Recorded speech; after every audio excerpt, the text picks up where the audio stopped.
ನಮಸ್ತೆ ಬಲಿಷ್ಠ ಭೂಮಿ ಭಾರತದ ಕಡೆ ಕೃಷಿ ಜೀವನ ಶಾಲಾ ಯೂಟ್ಯೂಬ್ ಚಾನಲ್ಗೆ ಸ್ವಾಗತ ಸುಸ್ವಾಗತ.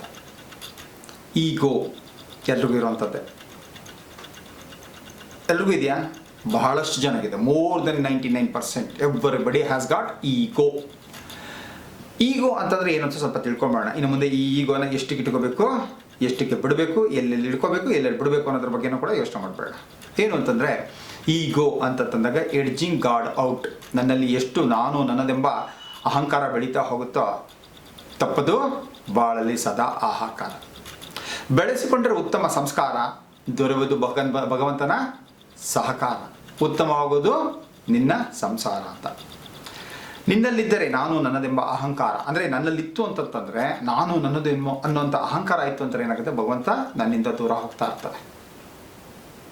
ಭಗವಂತ ಎಷ್ಟು ನನ್ನಿಂದ ದೂರ ಹೋಗ್ತಾ ಇರ್ತಾನೋ ಅಷ್ಟು ನನ್ನ ಜೀವನದಲ್ಲಿ ಆಹಾಕಾರ ತಪ್ಪಿದ್ದೇ ಅಲ್ಲ.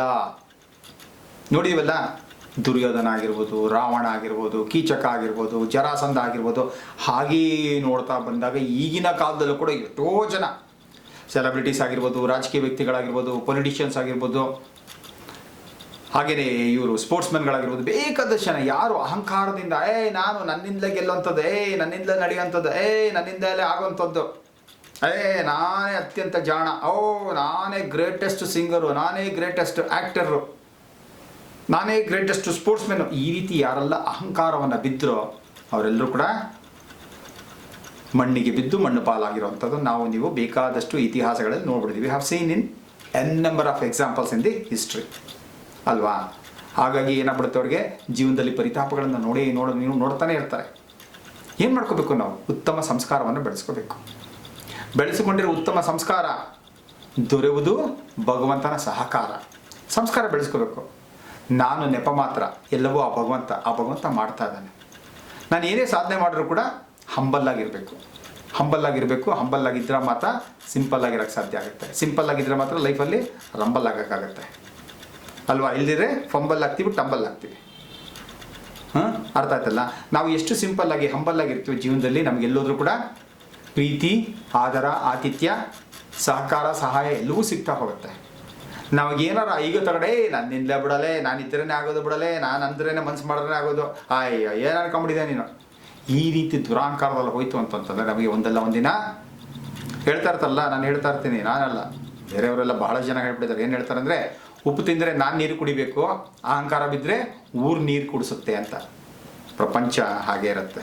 ನಾವು ತುಂಬ ದುರಾಂಕಾರ ಬಿತ್ತು ಅಂದರೆ ನಮಗೇನು ಬೇಕೋ ಅದನ್ನು ಎಲ್ಲರೂ ಸೇರ್ಕೊಂಡು ಮಾಡ್ತಾರೆ. ಪ್ರಕೃತಿ ಆ ರೀತಿ ಇದೆ ಅಲ್ವಾ? ಹಾಗಾಗಿ ನಾವೇನು ಮಾಡಬೇಕು, ಉತ್ತಮ ಸಂಸ್ಕಾರವನ್ನು ಬೆಳೆಸ್ಕೊಳ್ತಾ ಹೋಗ್ತಾನೆ ಆ ಭಗವಂತನ ಸಹಕಾರ ನಮಗೆ ಸಿಗುತ್ತೆ. He will be there with us in all the times of our life. He will be ready to help us. He will be ready to guide us. He will hand hold us. ಅವನೇನು ಮಾಡ್ತಾನೆ, ಭಗವಂತ ನಮ್ಮ ಕೈ ಹಿಡಿದು ಸಹಕಾರ ಕೊಟ್ಟು ನನಗೆ ಜೀವನದಲ್ಲಿ ಸರಿಯಾದ ಸನ್ಮಾರ್ಗದಲ್ಲಿ ಹೋಗೋದಕ್ಕೆ ಸಹಕಾರವನ್ನು ಕೊಡ್ತಾನೆ. ನಾವು ಅಹಂಕಾರ ಬಿದ್ದರೆ ಏನು ಮಾಡ್ತಾನೆ, ಭಗವಂತ ನಮ್ಮಿಂದ ದೂರ ಹೋಗ್ತಾನೆ. ಅಂದರೆ ಆ ದಿವ್ಯ ಚೈತನ್ಯ ಶಕ್ತಿಯ positive energy goes away from our life, our system itself. Positive energy ನಮ್ಮಿಂದ ಆಚೆ ಹೋಯ್ತು ಅಂತಂದರೆ ಮುಗೀತು.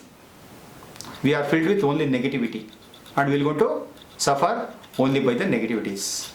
ಹಾಗಾಗಿ ನಮ್ಮ ಸಂಸಾರ ಚೆನ್ನಾಗಿರ್ಬೇಕು. ನಮ್ಮ ಸಂಸಾರ ಅಂದರೆ ಬರೀ ನನ್ನ ಸಂಸಾರ ಮಾತ್ರ ಅಲ್ಲ, ಈ ಪ್ರಪಂಚದ ಸಂಸಾರ ಚೆನ್ನಾಗಿರಬೇಕು ಅಂತ ಅನ್ನೋದಾದಾಗ ನಾವು ಅಹಂಕಾರವನ್ನು ಬಿಡಬೇಕಾಗುತ್ತೆ. ಭಗವಂತನಲ್ಲಿ ನಾನು ಕೇಳ್ಕೊಳ್ಳೋದೇನಂತಂದರೆ, ಎಲ್ರಿಗೂ ಕೂಡ ಆಯುಷ್ಯ, ಆರೋಗ್ಯ, ಉಲ್ಲಾಸ, ಉತ್ಸಾಹ, ಶಕ್ತಿ, ಚೈತನ್ಯ, ಅಭಿವೃದ್ಧಿ, ಸಮೃದ್ಧಿಯ ಕೊಡೋದ್ರ ಜೊತೆಗೆ ಇವತ್ತಿಂದ ಈ ಅಹಂಕಾರ ಅನ್ನೋಂಥದ್ದನ್ನು ಬಿಡುವಂತಹ ಮನಸ್ಥಿತಿಯನ್ನು ಕೂಡ ಎಲ್ರಿಗೂ ಕೊಡಲಿ ಅಂತ ಕೇಳ್ಕೊಳ್ತಾ, ನಮಸ್ತೆ, ಜೈ ಹಿಂದ್.